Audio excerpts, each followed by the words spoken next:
Manona ny fiadanan Jesosy Kristy indray ho antsika tsirairay avy zay mpanaraka ny fandaharana am'izao ora sy fotoana zay anarahanao ny fandaharana izao. Ny mpanomponao pasteur Njiva Rakotoson no miaraka aminao indray eto amin'ity fahitalavitra na tambajotra serasera na ianareo zay mpiain'ny onjam-peo raiky amby zato tepika efatra rehetra. Aniotsika relasaina-bavy de hiditra indray ao anatin'ny hafatra zay hitondranao indray ao anatina fahalalana vaovao, hitondranao indray ao anatina fatakarana vaovao ary ao anatina fiovam-piainana vaovao. Manasa anao anaraka hatramin'ny farany fa inoko tanteraka fa anao zavatra manokana amin'ny fiainanao indray Andriamanitra ny amin'ity anio ity. Ndao tsika hiary hivavaka relasaina-bavy etsika amezam-boninahitra an'Andriamanitra. Hivavaka tsika tompoko. Ary Andriamanitra ray tsy to-pary ny lanitra sy ny tany, feno fankasitrahana anao indray izahay.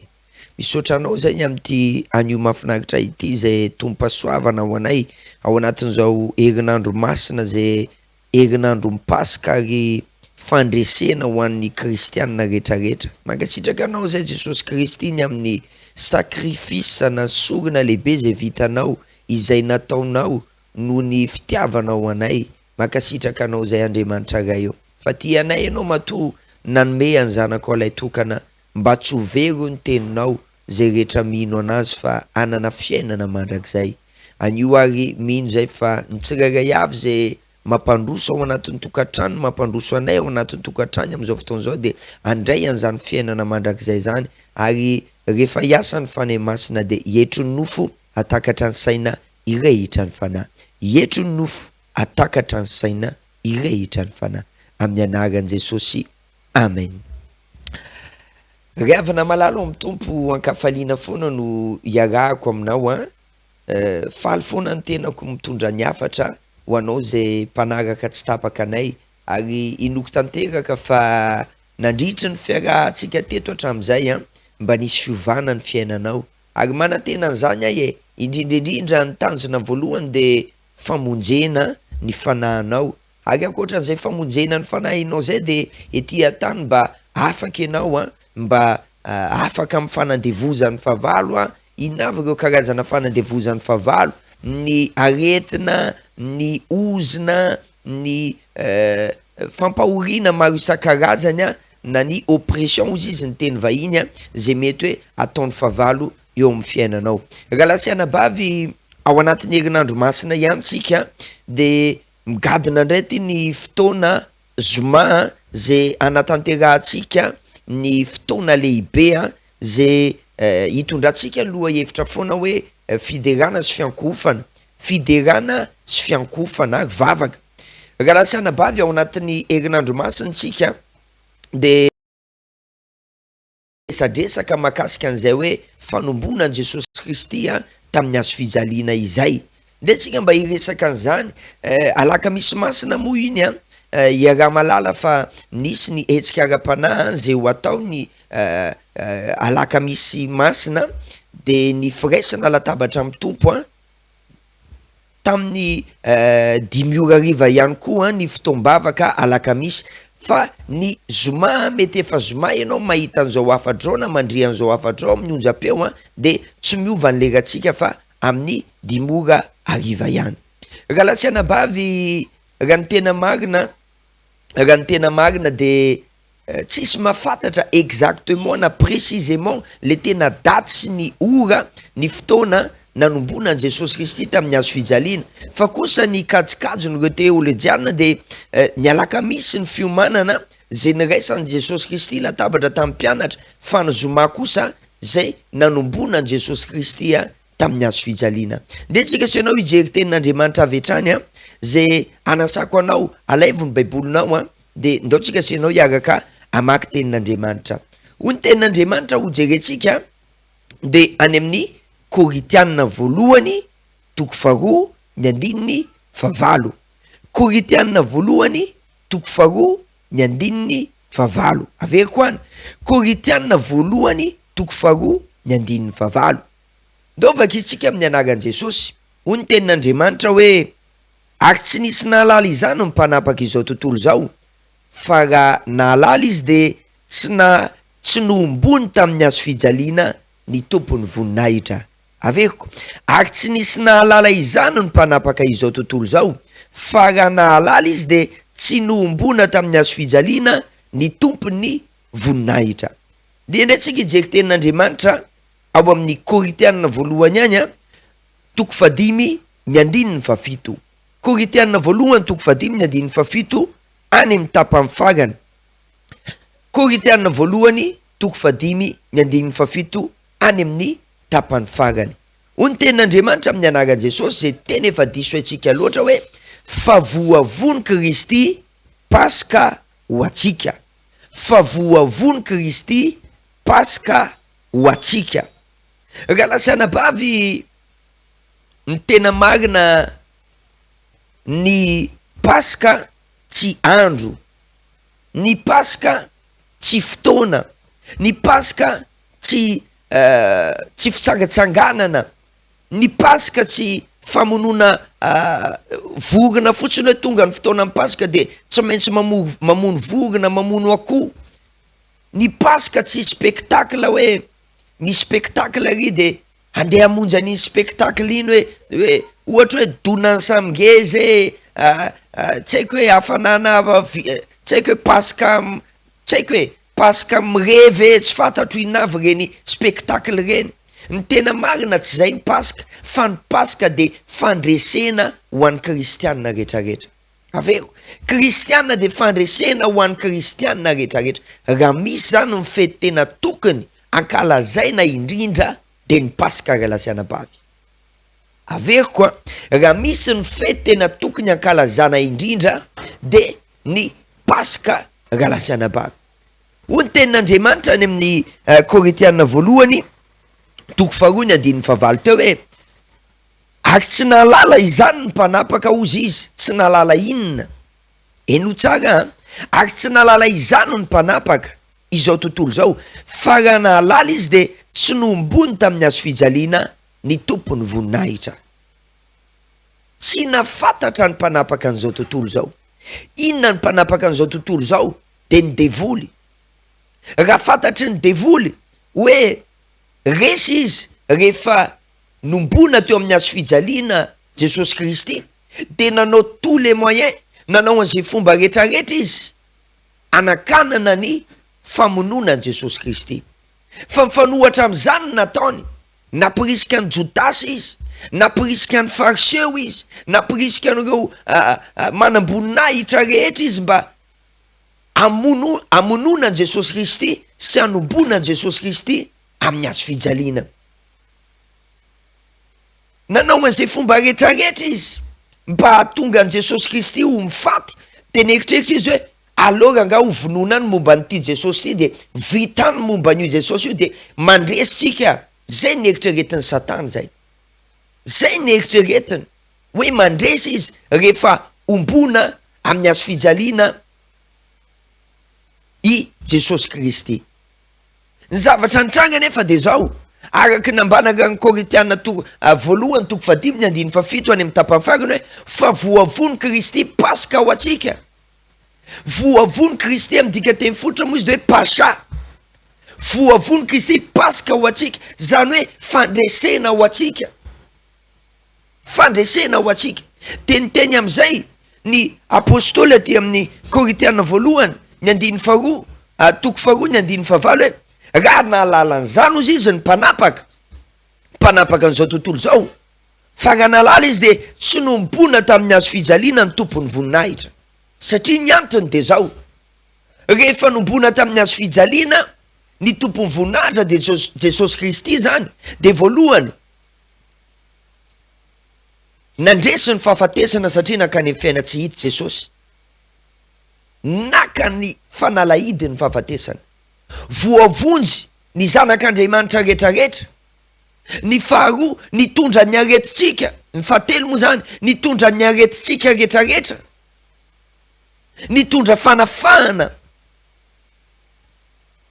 nitondra fanasitranana, nitondra fiovam-piainana ho an'ny kristianina rehetra. Ary tamin'io fotoana io le nitritra ilay lamba nanasaraka ny hevitra masina sy ny hevitra masina indrindra, zay ny anton'iny lamba nanasaraka iny na rideau nanasaraka ny efitra masina sy ny efitra masina indrindriny de ny antony de ny mpisorona be ihany no afaka miona amin'Andriamanitra mivatana rehefa avy manao fanatra fa zao kosa tamin'ny fotoana nanombonan Jesosy Kristy tamin'ny maty de maty Jesosy Kristy de nitritra am'izay le lamba nanasaraka ny efitra masina sy ny efitra masina indrindra izay midika hoe manompoka eto de tsy mpisorona be irery intsony no afaka miona amin'Andriamanitra fa nizaniza maiky ny fahotany ary ny bebaka tamin'ny fahotany sy nanolo-tena tamin'i Jesosy Kristy de afaka miona amin'Andriamanitra avokoa.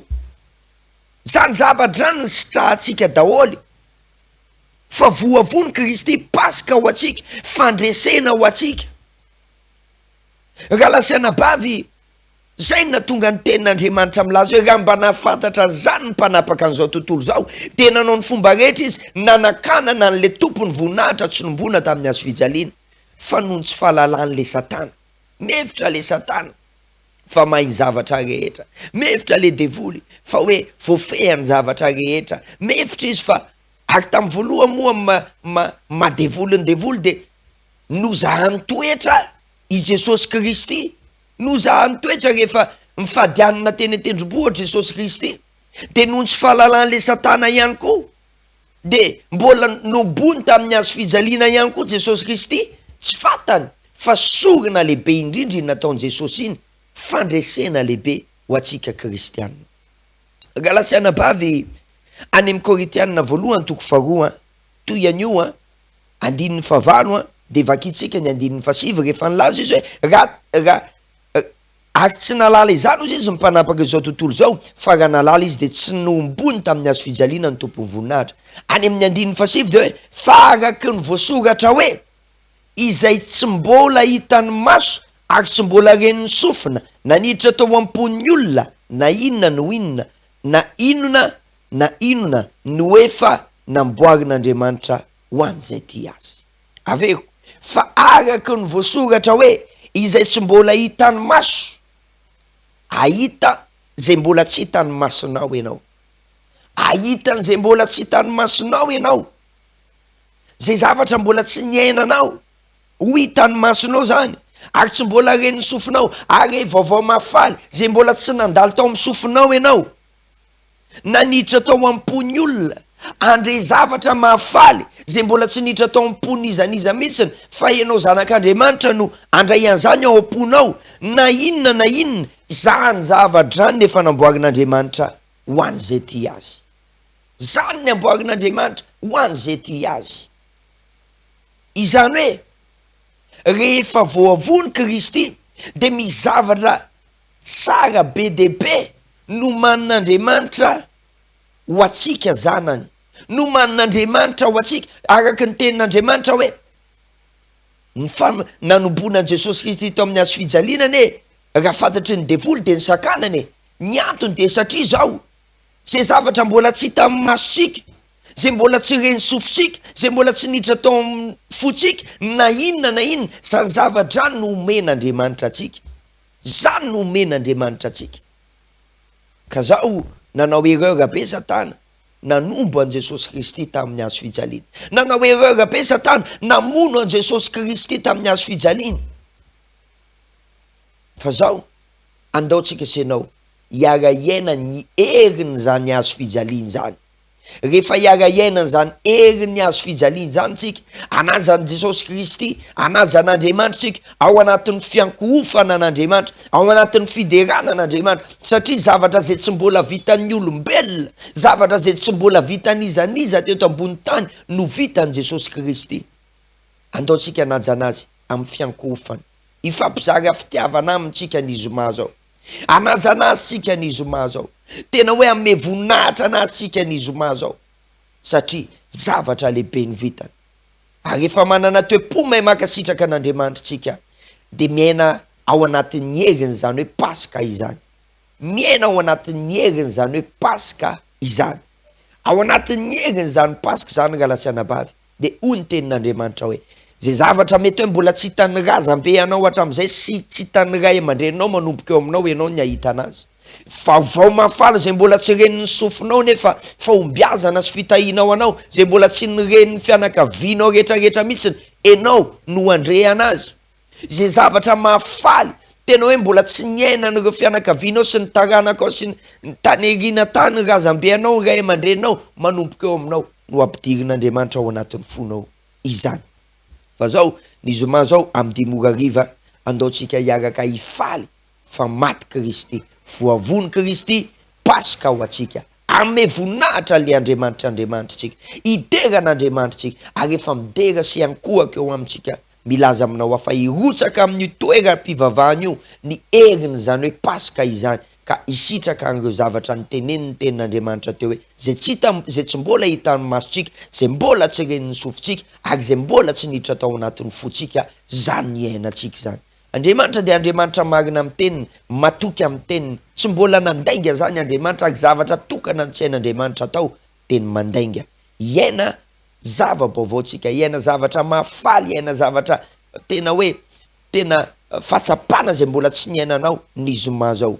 Io fotoana io dia fotoana tsy hanavahana anara-piangonana, fotoana tsisy anara-piangonana io, fa fotoana natokana ho atsika tsirairay avy zay mangetaheta te hiaona amin'Andriamanitra. Tsisy anara-piangonana ndraindraina manokana amin'io, tsisy anarana pastera ndraindraina manokana amin'io, ary aiza matahotra ianao fa tsisy hitaky vola aminao amin'io fotoana io. Fa zao kosa aiza tao sakana anao mety hoe ianao hoe zany tsisy fanatitra na tsisy rakitra dia tsy andeha hivavaka, aiza tao sakana zany. Fa Jesosy tsy mbona nakana nizanizy zany hoe tsy hiditra ao amin'ny tranon'Andriamanitra satria tsisy rakitra.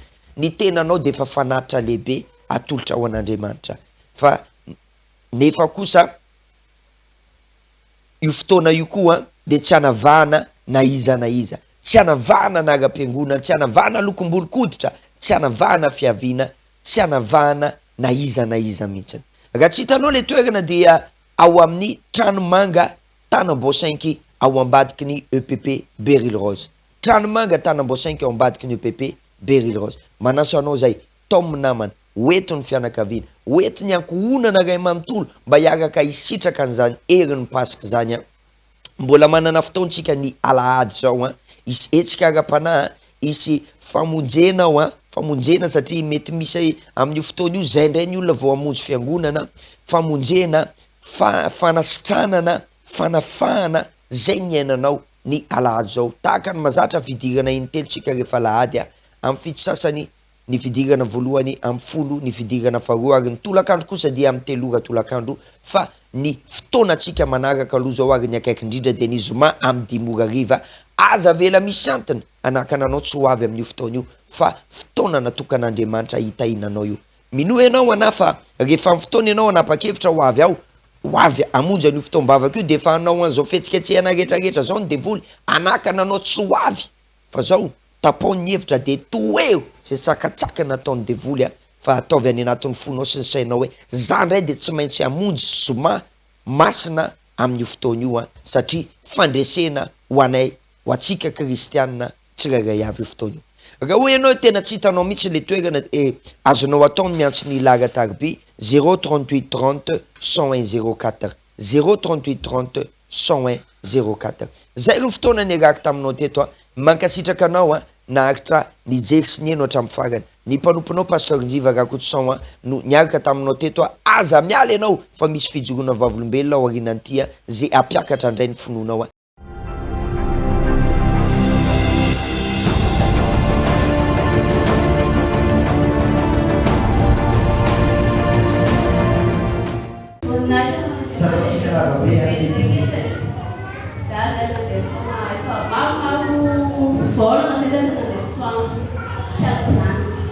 Nefa tsy natana tsy mivavaka zany fa ndesim-bavaka koa zany. Efa amin'ny ora farany efa tsy eritreretina hoe mbola mivela satria efa tsy tanatra io le raha mandeha fa efa vola maromaro. Dia pasera tsy rehetra. Dia nanantro mpiantso le mpamaro tokatra misy talata rena aman-dreny. Tonga dia olo zareo taminay koa. Dia vavajarena. Dia toto niasana tao, dia farany niantso ny pasera. Pasera miantsaiky Antananarivo e. Tsy nanety zareo fa atsomo pasera fa tsy vitanay intsony. Dia vavaka pasera tany.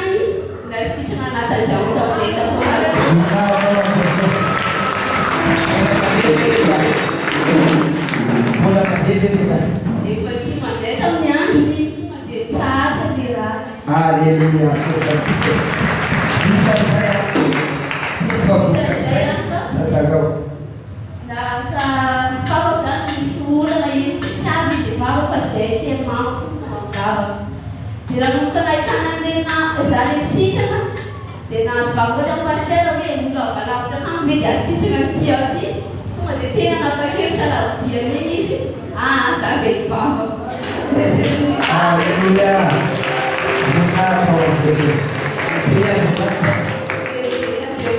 Jesús te mais veio na tsunha e a letra na cidade do falar do fiel na naga Jesus.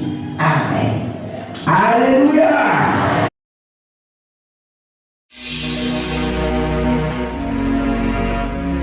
Vita ho atsika rehetra eto tamatafy sy ny manodidina vita tsy teny faharesena fa fanambarana fandresena mezinezina tsy fiafarana fa fanombohana tantara vaovao vitan' Jesosy ny zavatra rehetra.